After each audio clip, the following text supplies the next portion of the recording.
Hello everyone, আজকে অন্যরকম আর একটা নতুন ভিডিও নিয়ে আসলাম। তো এই ভিডিওটা এডিট করছি এখন, কিন্তু কবে ছাড়বো ঠিক নেই। তো এই ভিডিওটা হচ্ছে ফাইনালি আমার ননদের বিয়ে ঠিক হয়ে গেছে। আজকে আশীর্বাদের পর্ব।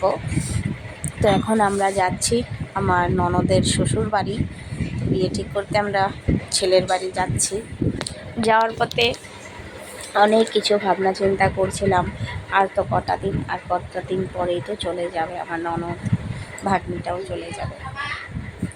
তো এখানে এই যে ছেলের বাড়ি পৌঁছে গেছি। অনেকটা আসতে দেরি হয়ে গেছে, যেহেতু গুয়াহাটির রাস্তা অনেকটা জ্যাম থাকে। তো জ্যাম কাটিয়ে এসেছি। আস্তে আস্তে আমাদের লগ্ন পড়ে গেছে আশীর্বাদের। তো তাড়াহুড়ো করে সবটা রেডি করা হয়েছে। তো কতটা কি ভিডিও শেয়ার করতে পারবো না পারবো জানি না, কিন্তু যেটুকু আমি ভিডিও করে রেখেছি তার মাঝে থেকে আমি তোমাদের সাথে শেয়ার করার চেষ্টা করেছি। তোমরা একটু মানিয়ে নিও। তো এই হচ্ছে আমার ননদের বর। তো আমি স্মৃতিগুলো একটু একটু করে তুলে রাখছি, কবে শেয়ার করব ঠিক নেই। তো প্রথমেই এখানে ঘট বসানো হলো, ঠাকুরমশাই আশীর্বাদ করছে, ঘট পুজো হলো। এখন ঠাকুরমশাই আশীর্বাদ করছে প্রথমে, তারপর আমরা সবাই আশীর্বাদ করব। তো আমার ননদের গার্জেন বলতে ওর দাদা আর আমি। আমার শ্বশুরমশাই আর শাশুড়িমা যেহেতু অসুস্থ, তার জন্য ওর দাদা বৌদি আমরাই ওর গার্জেন। সমস্ত কিছু আমাদের ওপরই দায়িত্ব। তো শ্বশুরমশাই তো যেতে পারবে না, শাশুড়িমাও যেতে পারবে না, তো আমরা বর বউ দুজনেই চলে এসেছি। তো ঠাকুরমশাই আশীর্বাদ করছে, এরপর আশীর্বাদ করবে ওর দাদার পর আমি আশীর্বাদ করব। বাকি যারা যারা আমাদের সাথে গেছে সবাই আশীর্বাদ করবে। তো সবার আশীর্বাদের ভিডিওটা দিতে গেলে এখানে ভিডিওটা অনেকটা লং হয়ে যাবে। এমনিতেই ভিডিওটা অনেকটা বড় হয়ে গেছে, তো আমি একটু একটু করে শেয়ার করছি। তো এই যে আমার বর, তো ওই দাদা এখন ওকে আশীর্বাদ করেছে, তারপর আমি করব। ঠাকুরমশাই বলে বলে দিচ্ছে যে কীভাবে কী করতে হয়। যেহেতু ওর আর আমার এটাই ফার্স্ট, ওর নয়, এটা আমার ফার্স্ট টাইম আর কি। আমার শ্বশুরবাড়িতে আমার বিয়ের পরে প্রথম বিয়ে। এর আগে আমার বড় ননদ আছে, ওর বিয়ে হয়েছে আমার বিয়ের অনেক বছর আগে। তখন যেহেতু আমি ছিলাম না, তার জন্য কোনো নিয়ম আচারই আমি জানতাম না বা দেখিনি তখন।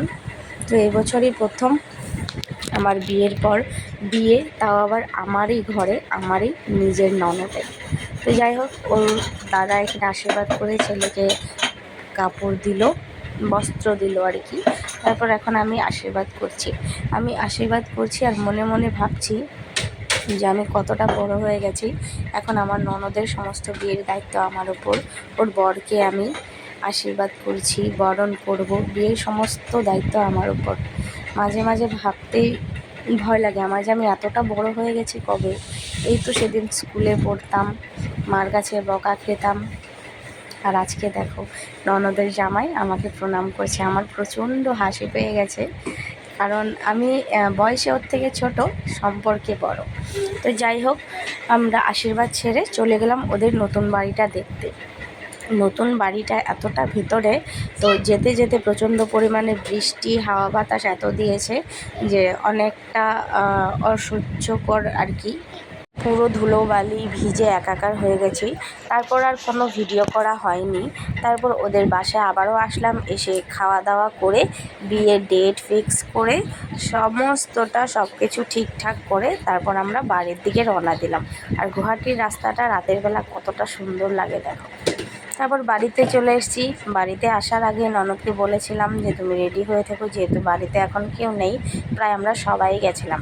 আর এখন যে আশীর্বাদ করছে উনি হচ্ছেন আমার বাবা।